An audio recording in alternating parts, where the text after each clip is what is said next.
भाई ये sample paper से सिर्फ एक बात निकल कर आई है, वो ये है कि थ्योरी के ऊपर थोड़ा सा ज्यादा फोकस करना है, न्यूमेरिकल्स को बहुत कीनली समझना है।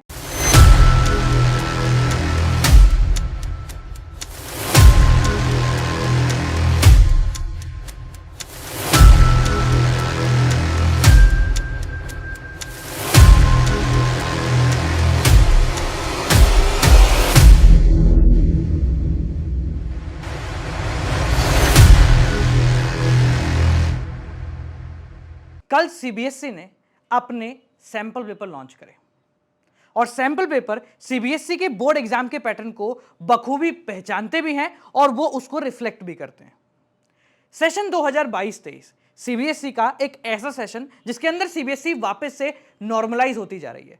पिछले 2 सेशनों के अंदर सीबीएसई हर बार हमें एक्सपेरिमेंट की तरह ट्रीट कर रही थी, बट अब की बार सीबीएसई ने सब कुछ हटा के पुराने पैटर्न को ही सबसे ऊपर माना है। सीबीएसई का सैंपल पेपर हर बार बोर्ड एग्जाम के लेवल से थोड़ा सा ऊपर आता है, पर अब की बार जो सैंपल पेपर आप लोगों ने देखा है वो बोर्ड एग्जाम के लेवल के बराबर ही आया है। यानी अब की बार के सैंपल पेपर के अंदर किसी भी प्रकार की कोई कंफ्यूजन नहीं है और पूरा का पूरा सैंपल पेपर काफी इजी क्वेश्चनों से भरा हुआ है। अगर बिजनेस स्टडीज की बात करें तो बिजनेस स्टडीज के अंदर टोटल 34 क्वेश्चन है, जिसके अंदर 20 एमसीक्यू और 14 छोटे और बड़े क्वेश्चन है। इसमें 70% क्वेश्चन अमूमन या तो बिल्कुल ही सीधे हैं या फिर बहुत मिनिमम केस स्टडी के साथ आए हैं, और 30% क्वेश्चन जिनके अंदर केस स्टडी है वो भी एक एवरेज लेवल के हैं।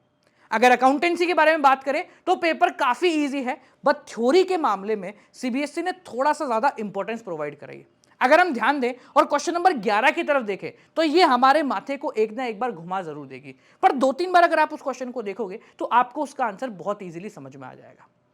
हर बार सीबीएसई अपने सैंपल पेपर से यह रिफ्लेक्ट करती है कि हम अपने बोर्ड के लेवल को कितना ऊंचा रखने वाले हैं, पर अब की बार सीबीएसई ने बिल्कुल गड़बड़ करी है। यहां पर उन्होंने अपने पेपर के पैटर्न को बहुत इजी रखा है। मतलब अगर मैं सैंपल पेपर के हिसाब से तैयारी कर रहा हूं तो मेरी तैयारी बहुत ईज में हो जाएगी और ज्यादातर बच्चे जो है 90% के ऊपर आएंगे, जो कि पिछले कुछ सालों के सैंपल पेपर के मुकाबले बिल्कुल अलग है। अगर आप पिछले सेशन का सैंपल पेपर उठाएं तो आपको दिखेगा कि बोर्ड एग्जाम और सैंपल पेपर इन दोनों के लेवल में बहुत मैसिव डिफरेंस है।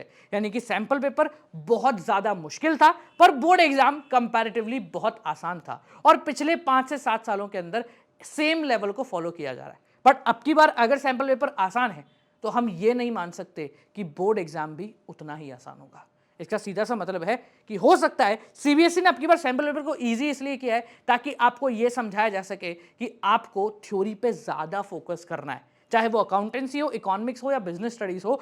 अब लिखने के ऊपर आपको थोड़ा सा ज्यादा फोकस करना है। एमसीक्यू एज यूजुअल करीब 20 है आप लोगों के पेपर के अंदर। इसका मतलब यह है कि छोटे छोटे पॉइंटर्स को आपको ज्यादा इंपॉर्टेंस में रखना है। अकाउंटेंसी के अंदर 8 नंबर के क्वेश्चन को खत्म कर दिया गया है, यानी कि बड़ा क्वेश्चन नहीं आएगा, छोटा क्वेश्चन आएगा। अब आपको एक बात पता है, 8 नंबर का क्वेश्चन अगर आता है ना तो उसके अंदर सिर्फ और सिर्फ बहुत सारी चीजें बनानी होती हैं, पर उनका जो लेवल है वो नॉर्मल होता है।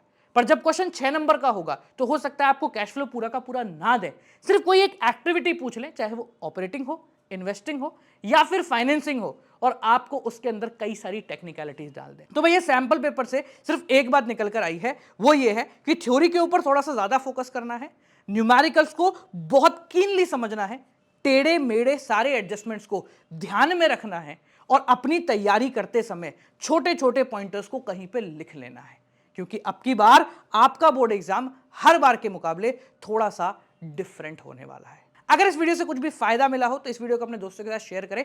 डिस्क्रिप्शन में सारे सैंपल पेपर का लिंक मैंने डलवा दिया है, तो उसको एक बार गो थ्रू करें। मिलते हैं आप लोगों से अगली वीडियो के साथ। Till then keep on watching.